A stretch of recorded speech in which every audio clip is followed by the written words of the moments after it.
Hi, friends. Welcome to the Hey Fundraiser podcast. I'm your host, Mary Hackett, and whether you are a frontline fundraiser, the operations professional, a board member, or just someone wanting to make an impact in your community, this podcast is for you. We cover all facets of fundraising, and our main objective is to give you ideas and inspiration to help you raise more money. Join us as we grow, learn, and make an impact together. Hey, fundraiser. I hope you are having a great day. I want to share with you a couple stories today, some creative cultivation techniques that I hope will inspire you and just give you some fresh ideas on how to cultivate donors. I was working with one of my major gift coaching clients the other day, and we were talking about his portfolio, and we were talking about three particular prospects and like how to get in the door with them. You know, what does that first meeting look like? You know, maybe the first three significant moves that he needed to make with these donors to really set the table. And I shared a story with him, and he said to me, "You should totally put this on your podcast." So here I am, Carlos. Thank you for the great idea. And I actually want to share two stories with you today. Because we, as a nonprofit community, we should share stories with each other. We should share wins and successes, but also failures and trials, because that's how we advance as a sector. And so today I'm going to talk to you about some successful stories. My next podcast, however, I'm going to talk about some failures. And I'm already dreading recording that podcast because it's really hard to shine a light on your failures. But like I said, we're a community and we need to learn from each other and lift each other up. So today I want to talk to you about cultivation, which is really timely. So many of my major gift coaching clients are making significant, substantial moves with their prospects. I mean, really to get them ready for autumn solicitations and year-end solicitation.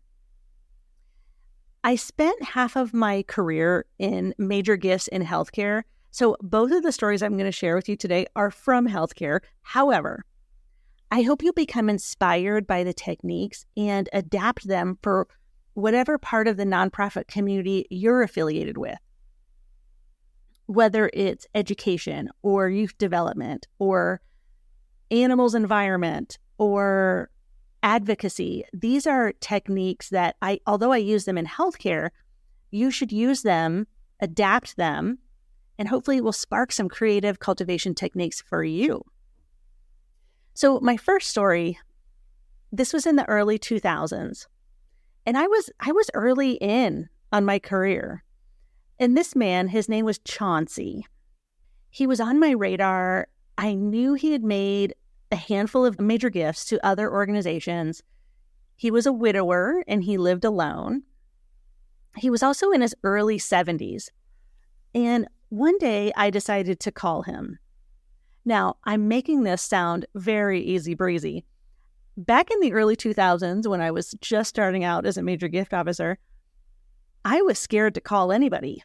I had this dread of the cold call, the dreaded cold call where you just think everybody's going to hang up on you or you're going to ruin a relationship with a donor before it's even started. I mean, all of these thoughts, of course, are going through my head. So it probably took me like 3 days of, really positive self-talk to actually pick up the phone and call him. But I did. And back then, it was really hard for me to make cold calls. So I would always send a note. I would send a little handwritten note that says, "Hey, I'm going to give you a call." Because then when they picked up the phone, I could say, "Hey, did you get my note?" Like it was just this security blanket. It was this safety measure that helped me get over my cold calls. Now today, I will pick up the phone and call anybody. But back then it was really stressful for me. So I did decide to call Chauncey. And he picked up. And, I had that rush of heat that, oh my gosh, the donor's on the phone. So he answered. I introduced myself and I said, "Oh, I just recently sent you a note. I just wanted to call, talk to you about the hospital that I work at, all this good stuff." And he said, oh, yeah, I got your note and, I'd love to chat. So I said, great. Well, unbeknownst to me, he had just had surgery at the hospital that I was working at. And it was back surgery. And this was before like overnight patient screening where you knew who was in house. You knew today, like who are the outpatients, who are the inpatients, and you're well screening and you're getting, the first thing you come in the morning, you're getting a list of all the people that have been in and out of the hospital and what their well screening is.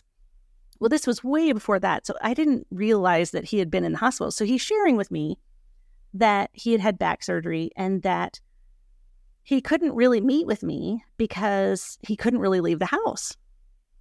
And he did say that his doctor had told him that he needed to walk every day. And so I said, Chauncey, I will walk with you. And he said, okay. So the very next day, I went to his house at 7:00 in the morning, which is when he said he would be walking.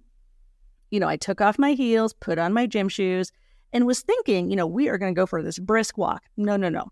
It was just like around his driveway, which was fine. And I mean, the man had just had back surgery. So we walked around his driveway, maybe 10, 20 minutes. And he just he didn't say much, but we kind of got to know each other a little bit.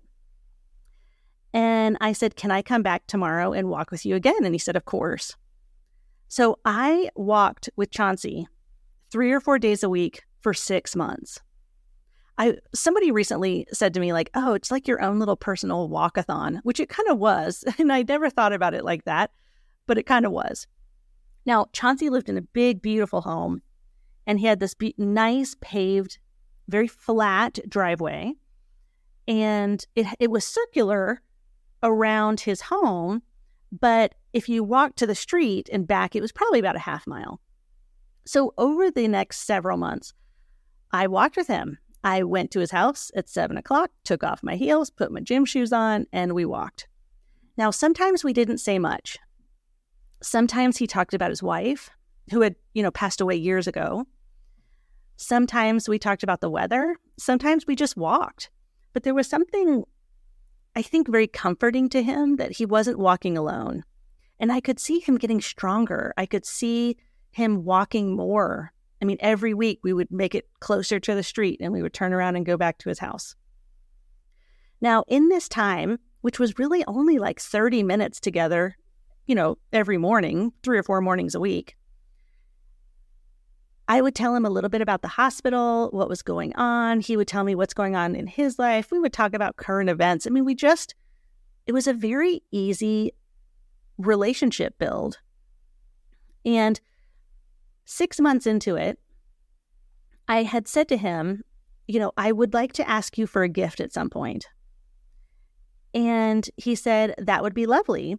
And he said, but why don't we make that official and I'll come to the hospital and maybe we can have lunch in the cafeteria. And I thought, okay. So a week or two went by, we made arrangements and we sat down to have lunch in the cafeteria. Well, as we were walking to the cafeteria from my office, there was a huge section of the hospital that was under construction. In fact, they were building a new NICU. Well, Chauncey had never really shared this with me, but he had had 2 babies pass away at that hospital in I think it was like the late 50s, early 60s. And this is before NICUs existed. NICUs came about in like the middle 1960s. But even then, they were very kind of archaic. Now, of course, over the last 60 years, things have gotten very advanced, thank heavens. But back then, when babies were born and had trouble, many of them didn't survive. And I did not know that I just thought he didn't have children. I didn't know that he had had 2 babies that had passed away.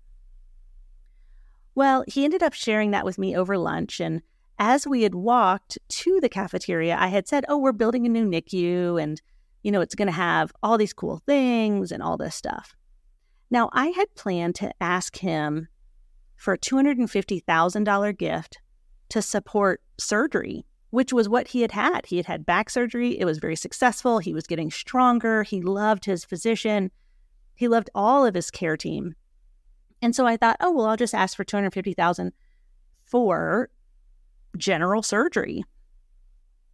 Well, when he shared with me that he had had 2 babies pass away, on the fly, as we sat down for lunch, and he knew I was going to ask for a gift because I did ask for permission, I said, I was going to ask you for a gift for general surgery, but now I'm wondering if the new NICU is something that you would like to support. And he thought about it, and he said, I would like to support that. I love my care team, but this would really bring some nice closure to me. And although his babies had passed away, like 30, 40 years in the past, this felt very personal and timely to him, which was lovely, unbeknownst to me. So after that lunch, I said, I'm going to send you a little something in the mail, like a formal proposal. And in that proposal, I asked him for a $250,000 gift. Well, a couple days later, and I continued to walk with him. He did not mention getting the proposal. He didn't mention reading it. I just would show up at 7:00 in the morning and we would walk for 30 minutes. Well, about a week later, I was at my desk and a courier came, and I opened the door and signed for whatever this little package envelope was. And I opened it up, and it was $1 million gift from Chauncey to name that NICU. Now, he named it after his 2 daughters that had passed away, but it was a very meaningful gift. Now, it's not very often, I want to just say this very clearly, it's not very often that you get more than what you're asking for. However, I never would have known that he had had these 2 babies pass away unless he had happened to come to the hospital that day. The NICU was under construction. We happened to walk that way to get to the cafeteria.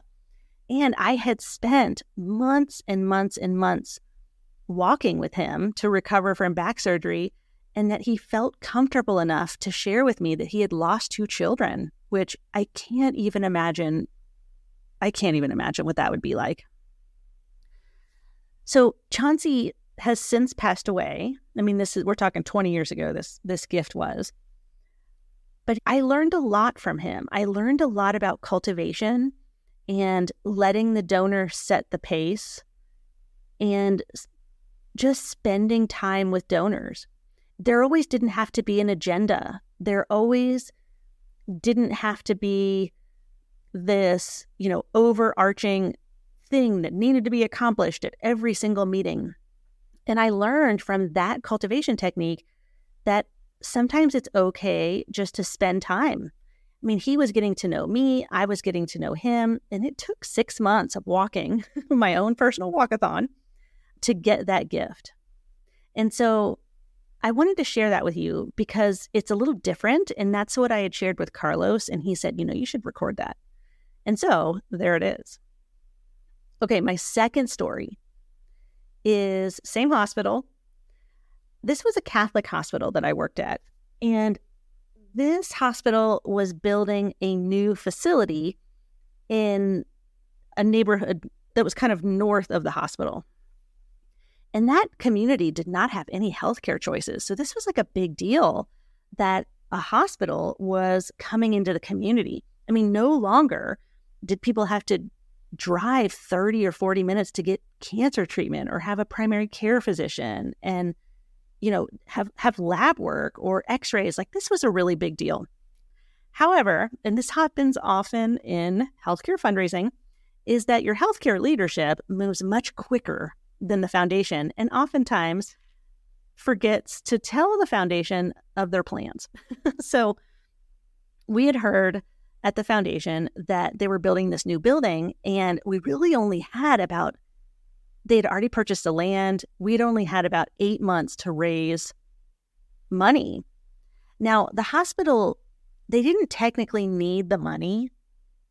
However, if we raised any money for this project, would then be freed up to go to charity care. And so that's, that covers the bills, healthcare bills for people who are uninsured, people who can't afford health insurance or healthcare in general. And it just wipes away their hospital bills. And so we thought, well, this is just a great rally point. This is big for the community. And I was kind of at a loss. This was a new community that we were moving into. We hadn't done much annual giving. We didn't have a prospect list. And so I went to look at the site, and I noticed that we were building like a little mini hospital right next to a church, a Catholic church, and we were a Catholic hospital. So I went back to my office and I just made a phone call to the priest and asked if I could come and meet with him. And he said, sure. So a couple days go by and I went to sit down with this priest, and I wanted to fill him in on that, we were coming to the area, that this was going to be amazing for his parishioners, that, we would want to partner with him. I mean, there would be a little chapel at this hospital. It was a mini hospital, but there would be a little chapel. And he was really excited. And he did something that I've always just been in awe over. He asked if we needed help raising money. And I said, we do, that we needed prospects in the area, and that I'd love to kind of partner with him to do that. And he was thrilled. So what he did was he gave me 10 couples, their names, addresses, and phone numbers of people who he thought would be interested in supporting this new healthcare facility. Now, when I got back to my office and I started doing some research and I started looking at these couples, they were his biggest donors. And I was so shocked. I was so amazed that he would hand over on a silver platter his top 10 donors. But as I got to know him and really appreciate him, frankly, I found that he just was one of these people that had this mentality of, we can go further together. And he just had this mentality of abundance that, by me handing these donors over to you, that doesn't mean I get less money. It means that the community as a whole is lifted up, which was just incredible. And so with only 8 months to cultivate, to solicit, to steward, to get to know these 10 couples, I decided to bring them all together. And I thought, well, they go to the same church. They're all big donors. They all know this priest. So why don't I just host a little luncheon at the hospital, not the one that was being built, because of course it wasn't built yet. So I sent an invitation to all 10 couples and said, you're invited to a really exclusive lunch with the hospital president and the priest. And we're all just going to sit down and we want to tell you about the services we want to bring to the community. So 9 out of the 10 couples came to that luncheon. It was in the executive boardroom. It was catered by hospital catering, which I know people say, oh, hospitals don't have great food, but they actually do. And so they catered it. It was beautiful. It was a hot lunch. It was just lovely. And that's really my perfect event, frankly, is, 5 to 10 couples sitting around a table with my CEO or my executive director. It is the perfect event. I would much rather have that event than have some massive, huge gala where there's like 1,000 people there. So we sat down for this lunch, and I had really tried to prep the hospital CEO, and he was spectacular. And he listened.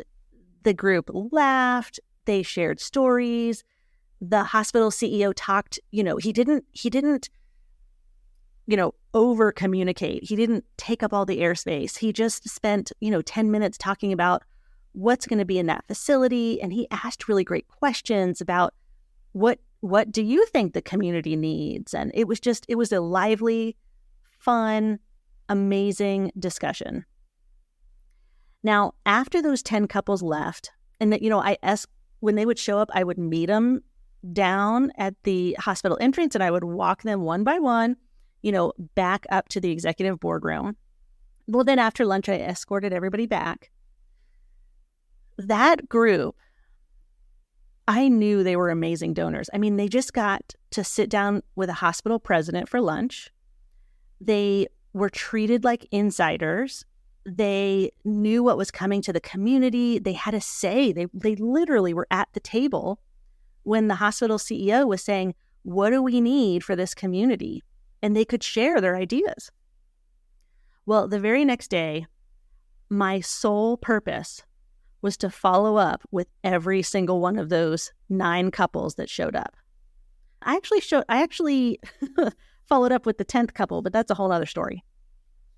So the 9 couples, that very next day, I called every single one of them, which they were so excited. They talked about how much they loved the lunch, that they were so excited about the future of the community and how exciting it was that they were going to have healthcare services and that they didn't have to drive, an hour to see a specialist and like 30 minutes to see a primary care physician. Plus, it was going to bring jobs, and it was right next to the Catholic Church, and we were a Catholic hospital. Like, it just was all this, like a match made in heaven.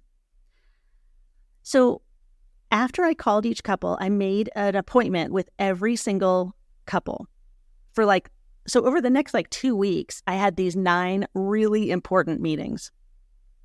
Now, I didn't solicit them. I sat down with the couple, each couple one-on-one, and talked about, any thoughts that they'd had since the luncheon. I continued to listen. I asked really thought-provoking questions about what the community needed. It was just a continuation of the luncheon. Every single couple accepted my meeting.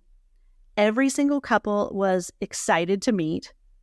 And there were no cancellations. It was just incredible. So I just continued to cultivate these 9 couples. And of course the 10th, but that's another podcast. So these 9 couples, at the end of the day, we ended up raising about $4 million from those 9 couples. One couple, the wife was a retired nurse, and she wanted to set up nursing scholarships so that we could take people in the community, educate them, and then they would have a job in their same community that they love and lived in. Another one of the couples loved gardening, so they supported all of the landscaping, including an atrium garden inside of the healthcare facility, but all of the landscaping on the outside of the facility. Another couple named the chapel and paid for the chapel to be put in. Another couple actually named the building. It really was a picture-perfect cultivation technique in a really short period of time. We're talking from the day I learned we were building a new facility to sitting down with that priest, having that luncheon, having the cultivation meetings afterwards, and soliciting. All of that happened in a 6-month period, which is bananas, frankly. But it just worked out. They could see the construction happening over these 6 months. We had informed them in all the different ways about how the construction was going, what issues we were running up against. We were very transparent where we had wins, when this building would be open. Now we're posting jobs to fill the jobs. I just kept them in the loop at every turn, and they were invested. They were so invested in that community and in that new hospital system. And from that experience, I learned a lot. I learned that you can pull groups of people together and do larger cultivation before you do one-on-one cultivation, which was huge. That really changed how I raised money moving forward, which I'll talk about in future podcasts. The second thing I learned was that a scarcity mindset as a fundraiser is not a good thing. That priest was brilliant, and he showed me that when you share donors and you come together to serve a community, if you're 2 nonprofits, if you're 5 nonprofits, that you can go further together. he just really opened my eyes. And the other thing that I learned from that is that communication is key. Now, I know, and you know, that cultivation is all about communication, listening and speaking. But this was a different kind of communication. This was such a natural solicitation because these 9 couples were so engaged. They knew our issues. They knew where we were having wins. They knew every step of the way with the construction. And I mean, it was just such a natural, easy ask that I learned that engagement is really, really key in that kind of environment. So my hope, Fundraiser, is that these 2 stories open up your eyes to creative cultivation techniques. Everything doesn't have to be by the book. And if you just open yourself up to new ideas and partnerships, you'll be amazed at the different opportunities that open up. Okay, Fundraiser, thanks for listening today, and until next time. Hey, Fundraiser, thanks so much for being here today. Did you know that we create a special page for each episode that has helpful links, episode highlights, standout quotes, and freebies? Check it out in today's episode description. If you loved what you heard today, would you kindly give us a rating and review? It really helps other fundraising professionals find our Hey Fundraiser community. I'm Mary Hackett, and thank you for listening.